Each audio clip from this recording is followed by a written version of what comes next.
What's it like for the LGBTQ plus community to attend a non-denominational / Pentecostal church?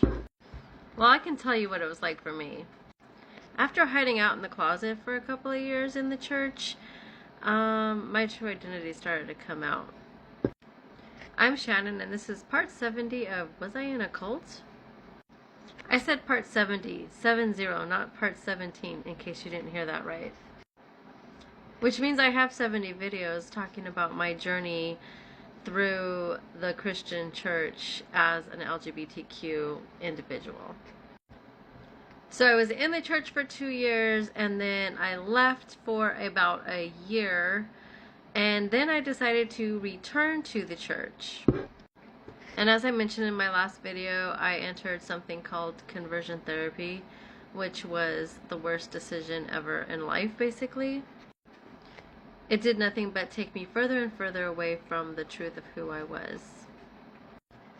So for the next year, I just started to drive out to LA on a weekly basis to go to Patty's house so she could counsel me, which her counseling consisted of sort of a recovery program. She really was only used to working with addicts and alcoholics through 12-step programs, and that's how she thought she could help me stop being a lesbian. She basically had a book from the Christian bookstore talking about coming out of homosexuality called Desires in Conflict or something like that. And it was by a very prominent leader in that community. So it was something that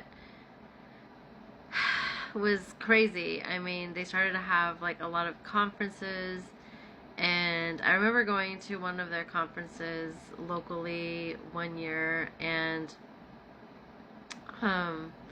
there was another ministry that we went to their conferences and conventions for, and the main thing they always talked about is how they were abused as children, and that they had different issues with SA and things like that, and that's what they were trying to say was causing for them to be homosexual.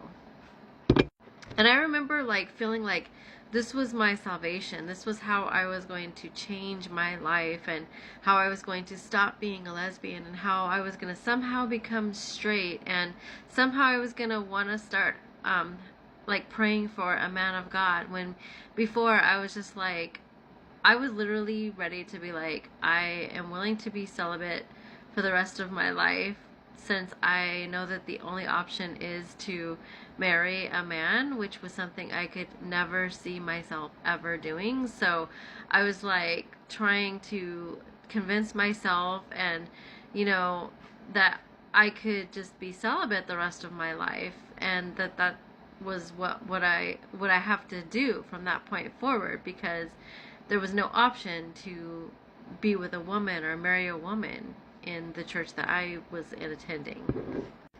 I prayed, and I fasted, and I went to groups, and I went to these Bible studies that were geared towards, helping people leave the lifestyle, as they were calling it in our church.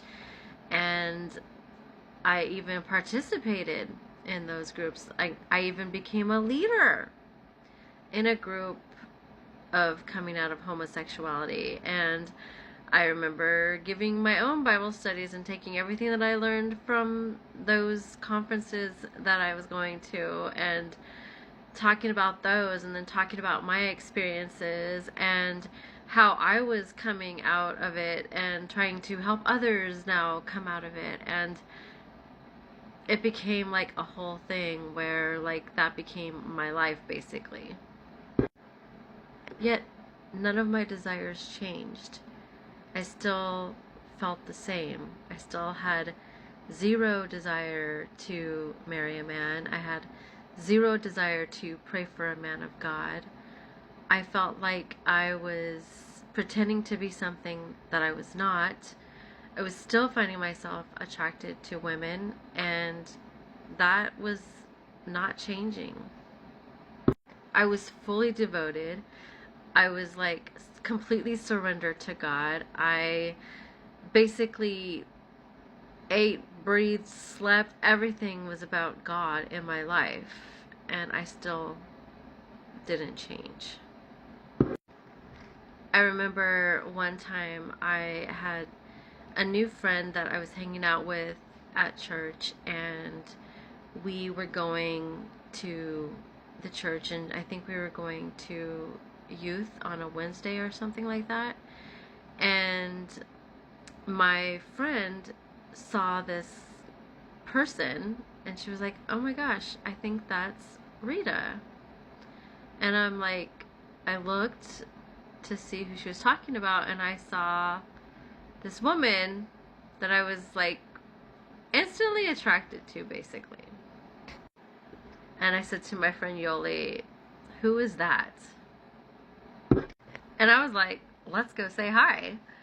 And Yoli's like, "Okay, let's go." And so we went, and she introduced me to her, and it was like, I was like, here we go again, because I was doing fine, I thought, until I met Rita.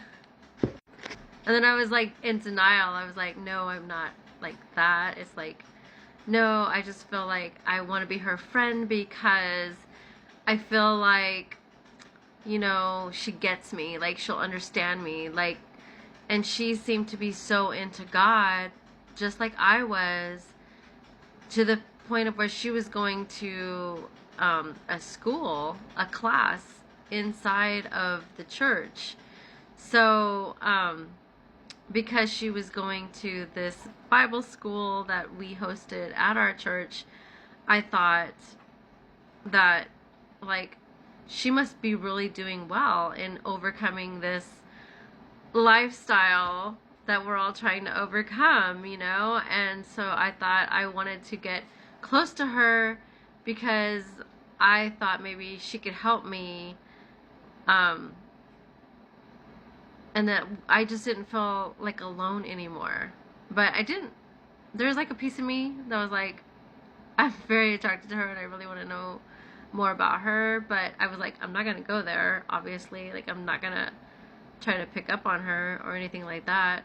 And we became friends for like the next 7 years, and nothing happened while we were in church for the next 7 years, and we became really like best friends, to be honest. We were doing all kinds of things together, and I got really close to her family and her church and her pastor, which was like another small baby church from another location, not the one that I was going to.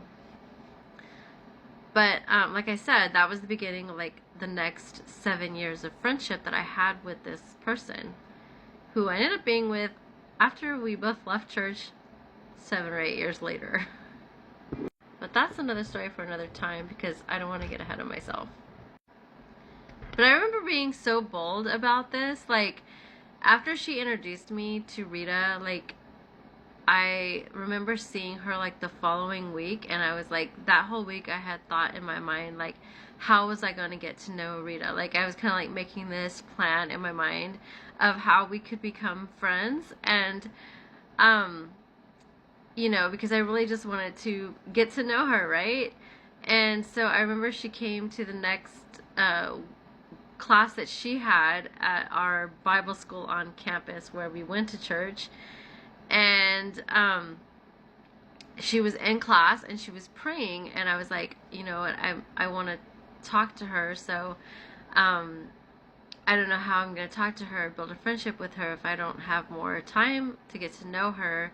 And usually I'm in another place. Like, I was at youth that day while she was in school, and I only got to see her like before classes. So I walked in the class, and she was like getting ready to pray or something, or she was praying, and I tapped her on the shoulder, and I was like, "Can I have your number?"